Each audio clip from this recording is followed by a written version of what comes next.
हम देख रहे हैं मियामो। अमर अय्यार की एक और कहानी लेकर हम आपके पास आए हैं। ये कहानी है अमर अय्यार और शैतानी बलाएं। अमर अपने एक दोस्त के घर में बतौर मेहमान ठहरे हुए थे। उनका दोस्त सलमान शहर में रहता था और बादशाह का मुंशी था। उसका नाम वाजिद था और वो शाही मुंशी के नाम से मशहूर था। वैसे वो बेहद खाता पीता और अमीर आदमी था और उसका घर महल जितना बड़ा था और बेहद खूबसूरत था। उस वक्त वो अपने दोस्त के साथ एक कमरे में बैठे पुरानी बातें याद कर रहे थे कि अचानक कमरे का दरवाजा खुला और एक आदमी अंदर दाखिल हुआ। आओ आफरीदी, इनसे मिलो। ये मेरे दोस्त और सरदार अमीर हमजा के खास दरबारी ख्वाजा अमर हैं। और ख्वाजा अमर ये मेरे दोस्त के बेटे हैं जो दरबार में बड़े ओहदे पर हैं। वही ख्वाजा अमर हैं जो अमर अय्यार कहलाते हैं? ओह, फिर तो आप बड़े मशहूर और मारूफ आदमी हैं। मुझे ये खुशखबरी फौरन अपनी बहन और उसकी सहेली को सुनानी चाहिए। ठहरो, मैं अभी आता हूँ। तुम्हारा नाम सुनकर तो सब उछल पड़ते हैं। तुम वाकई दूर दूर तक मशहूर हो और मुझे तुम्हारी दोस्ती पर फख्र है मेरे दोस्त। ख्वाजा अमर ने शुक्रिया किया और फिर दोबारा पहले वाली बातों में मसरूफ हो गए। थोड़ी देर बाद दरवाजा एक बार फिर खुला और ख्वाजा अमर बेख्तियार चौंक पड़े, क्योंकि इस बार आफरीदी के साथ एक खूबसूरत लड़की भी थी जिसके सुनहरे बाल उसके कांधों पर पड़े हुए थे और उसने गहरे सब्ज रंग का लिबास पहना हुआ था। ख्वाजा साहब, ये मेरी बहन है आमना, और आमना ये ख्वाजा अमर है जिनके बारे में मैं आपसे बात कर रहा था। ख्वाजा अमर साहब, आप हमारे काम कर सकते हैं? जी जी बिल्कुल, बोलिए, क्या काम है? ये काम यहाँ के एक बड़े रईस की अकलौती बेटी और मेरी सहेली आबिदा का है। आबिदा ने अब तक अपने वालिद को भी इस बारे में नहीं बताया। क्या हुआ आबिदा को? आबिदा को रोजाना रात में खौफनाक बला नजर आती है।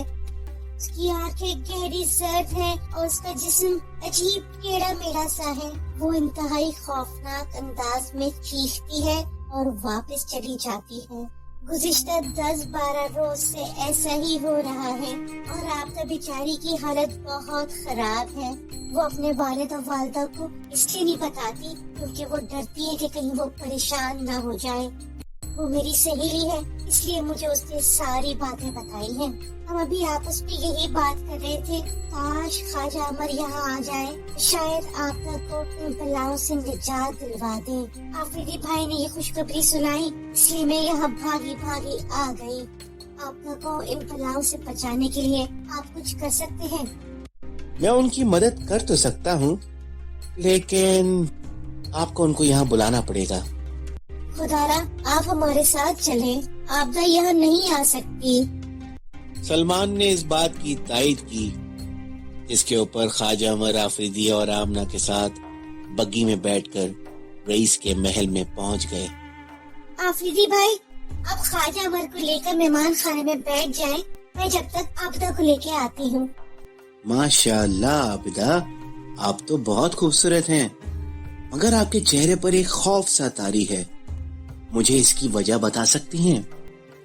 आपको जो आमना ने बातें बताई हैं वो सब सच है। इसके अलावा एक और बात है जो मैं आपको बताना चाहूंगी। मेरी एक सहेली है चांदनी परी, वो परिस्तान की रहने वाली है और मुझे मिलने आती रहती है। वो भी मेरी तरह बेहद परेशान है। उसका कहना है कि ये बलाएं बेहद खौफनाक हैं।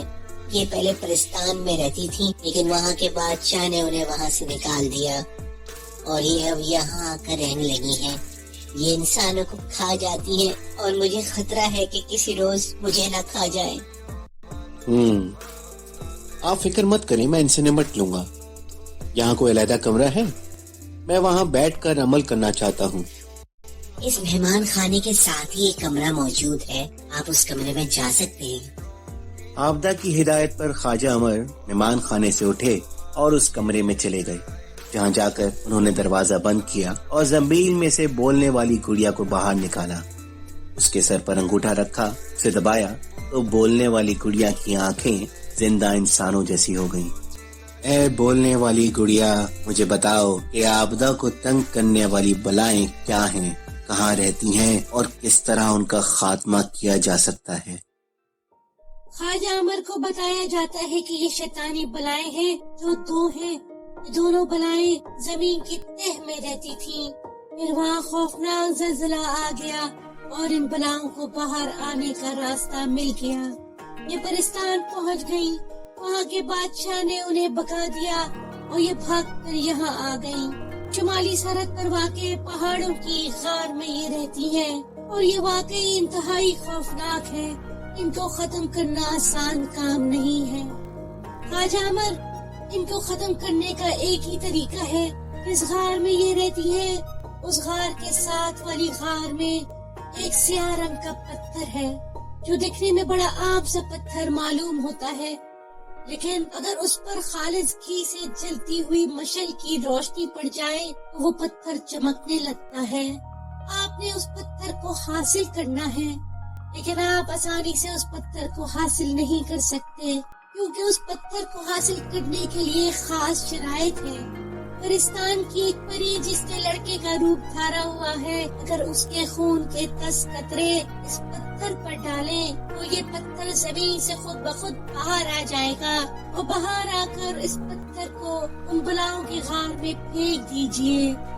جیسے ہی یہ پتھر غار میں جا کر گرے گا، ان بلاؤں کو آگ لگ جائے گی اور وہ جل کر راکھ ہو جائیں گی۔ اور اگر یہ پتھر آپ حاصل نہ کر سکے اور بلاؤں کی غار میں نہ پھینک سکے، پھر آپ اور آپ کے ساتھی سب کے سب ہلاک ہو جائیں گے۔ یہ بلائیں اس پہاڑی علاقے میں کسی کو نقصان نہیں پہنچا سکتی، لیکن سوائے اس کے کہ جو ان سے ڈر جائے۔ اگر آپ اور آپ کے ساتھی ڈریں گے نہیں تو پھر یہ بلائیں کچھ بھی نہیں کر سکتی۔ مگر یہ بتا دوں میں آپ کو، یہ آپ کو ڈرانے کی بے حد کوشش کریں گی۔ اگر آپ اور آپ کے ساتھی ڈر گئے تو پھر سب ہلاک ہو جائیں گے۔ یہ سب بتانے کے بعد بولنے والی گڑیا خاموش ہو گئی اور اس کی آنکھیں دوبارہ پہلے جیسی ہو گئیں۔ خواجہ عمر نے اسے واپس زنبیل میں ڈالا اور اٹھ کر اس کمرے سے نکل کر واپس مہمان خانے کی طرف چل دیے، جہاں آبدہ اور آمنہ موجود تھیں، مگر آفیدی وہاں پہ نہیں تھے۔ آبدہ اور آمنہ نے سوالیہ نگاہوں سے خواجہ عمر کو دیکھا۔ خواجہ عمر نے وہیں ان کے پاس بیٹھ کر ان سے کہا، یہ بلائیں ہلاک ہو جائیں گی، لیکن اس کام میں آپ کو میرا ساتھ دینا ہوگا، اور یہ بھی شرط ہے کہ آپ کو ڈرنا نہیں ہے۔ ہمیں کیا کرنا ہوگا؟ خواجہ عمر نے بولنے والی گڑیا کی بتائی ہوئی تمام باتیں تفصیل سے بتا دی۔ ٹھیک ہے خواجہ صاحب، ہم پوری کوشش کریں گے۔ میری سہیلی چاندنی پری، وہ بھی ان دنوں میری مہمان ہے۔ آبدہ نے کہا اور اٹھ کر چلی گئی۔ تھوڑی دیر بعد وہ واپس آئی تو اس کے ساتھ ایک انتہائی خوبصورت پری تھی، جس کے پر بھی زرد رنگ کے تھے اور اسے زرد رنگ کا ہی انتہائی خوبصورت لباس پہنا ہوا تھا۔ اس کے ہلکے سنہرے بال اس کے کاندھوں پر پڑے ہوئے تھے اور وہ واقعی سونے کی بنی ہوئی دکھائی دے رہی تھی۔ لیکن تم میں سے کون لڑکے کا روپ دھارے گا؟ عمر صاحب، آپ فکر نہ کریں، یہ تو میرے بائیں ہاتھ کا کام ہے۔ ایسے روپ پہلے بھی کئی بار میں دھار چکی ہوں۔ ٹھیک ہے چاندنی پری، اب ایک اور کام آپ کو کرنا ہوگا۔ آپ کو ایک بڑی مشعل کا بھی بندوبست کرنا ہوگا، جس میں خالص گھی ڈالا جائے اور پھر اسے جلایا جا سکے۔ خواجہ عمر نے کہا تو چاندنی پری نے اس بات میں سر ہلا دیا اور اٹھ کر چلی گئی۔ کافی دیر بعد وہ واپس آئی تو اس نے واقعی مرد کا روپ دھارا ہوا تھا۔ مردانہ لباس اور پگڑی اس نے پہن رکھی تھی، اس کے ساتھ ساتھ پتلی پتلی سی مونچھیں بھی اس نے لگا رکھی تھی۔ اس کے ہاتھ میں ایک بڑی سی مشعل تھی، اس میں خالص گھی بھرا ہوا تھا اور اس گھی میں ایک موٹی سی بتی بھی لگائی ہوئی تھی۔ خواجہ صاحب ان سب کو لے کر کمرے کے عقبی دروازے سے باہر آئے اور پھر انہوں نے زنبیل میں سے اڑن قالین نکالا اور ان سب کو اس پر بٹھا کر خود بھی بیٹھ گئے، اور پھر انہوں نے اڑن قالین کو حکم دیا کہ وہ انہیں ان پہاڑی غاروں تک پہنچا دے جہاں شیطانی بلائیں رہتی ہیں۔ تو قالین ہوا میں اڑنے لگا اور پھر تھوڑی دیر بعد ہی وہ ایک پہاڑی علاقے میں اتر گیا۔ خواجہ عمر، آبدہ، آمنہ اور چاندنی پری قالین سے اتر آئے۔ ख्वाजा अमर ने कालीन को लपेट कर वापस जमीन में डाल लिया। अब तुम में से किसी ने डरना नहीं है और शैतानी बलाएं हमारा कुछ भी नहीं बिगाड़ सकती, लेकिन अगर तुम डर गई तो फिर याद रखना हलाक हो जाओगी। ख्वाजा अमर ने उन्हें समझाया। उन्होंने वादा किया कि वो नहीं डरेंगी। ख्वाजा अमर ने मशल जलाई और उन्हें अपने पीछे आने का कहकर वो मशल उठाए आगे बढ़ने लगे।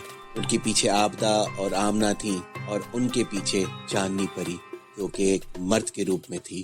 थोड़ी देर बाद वो एक गार के करीब पहुंचे तो उन्हें खौफनाक गराहटों की आवाजें सुनाई देने लगीं और उन्होंने देखा कि दो बहुत बड़ी और इंतहाई खौफनाक बलाएं, जिनकी आंखें गहरी जर्द रंग की थीं और जिस्म गहरे नीले रंग के थे, गार के दहाने से निकलती हुई इंतहाई खौफनाक अंदाज में गुर्रा रही थी। आबदा, आमना और चांदनी परी तो खामोशी से आगे बढ़ती रहीं। अलबत्ता ख्वाजा अमर उन्हें देखते ही खौफजदा से हो गए, लेकिन उन्होंने अपने आप पर काबू रखा और फिर वो सब एक कतार में चलते हुए साथ वाले गार में दाखिल हो गए। मशल की रोशनी में जमीन में मौजूद एक पत्थर चमक रहा था, लेकिन ये पत्थर एक बड़े पत्थर के अंदर था। ख्वाजा अमर ने खंजर निकाला और चांदनी परी की कलाई पर हल्का सा जख्म डाला, जिससे खून रसने लगा, जिसके 10 कतरे जब पत्थर पर डाले तो पत्थर उछलकर उस बड़े पत्थर से बाहर आ गया। ख्वाजा अमर ने उसे उठा लिया और फिर वो सब गार से बाहर आ गए। अब शैतानी बलाएं और ज्यादा गुस्से से चीखने लगी थीं। उनकी खौफनाक चीखों से माहौल गूंज उठा था, लेकिन ख्वाजा अमर खामोशी से आगे बढ़ते रहे और उन्होंने हाथ में मौजूद पत्थर को उस गार के अंदर उछाल दिया, जिसके दहाने पर शैतानी बलाएं मौजूद थीं। जैसे ही पत्थर अंदर गया तो बलाएं भी चीखती हुई अंदर चली गईं और कुछ देर बाद गार में खौफनाक आग भड़क उठी और शैतानी बलाओं की चीखों से सारा इलाका गूंज उठा। थोड़ी देर बाद वहां खामोशी तारी हो गई। उसके साथ ही चीखती हुई आवाजें सुनाई दी। हम जमीन की तह में रहने वाली शैतानी बलाई थी। उन्होंने अपने साथियों की मदद से आखिरकार हमें हलाक कर दिया। फिर खामोशी तारी हो गई तो ख्वाजा अमर गार के अंदर गए। वहां उन बलाओं की राख पड़ी हुई थी। आबदा, आमना और चांदनी परी भी शैतानी बलाओं की राख देखकर बेहद खुश हुई और फिर वो खुशी खुशी वापस आ गए। उम्मीद है कि हमारी कहानी आपको यकीनन पसंद आई होगी, इसलिए हमारी कहानी को फौरन लाइक करें और इस चैनल को सब्सक्राइब करें और जितना भी हो सके अपने दोस्तों के साथ हमारी तमाम कहानियों को शेयर करें। जल्द आपसे मुलाकात होगी। अस्सलाम वालेकुम।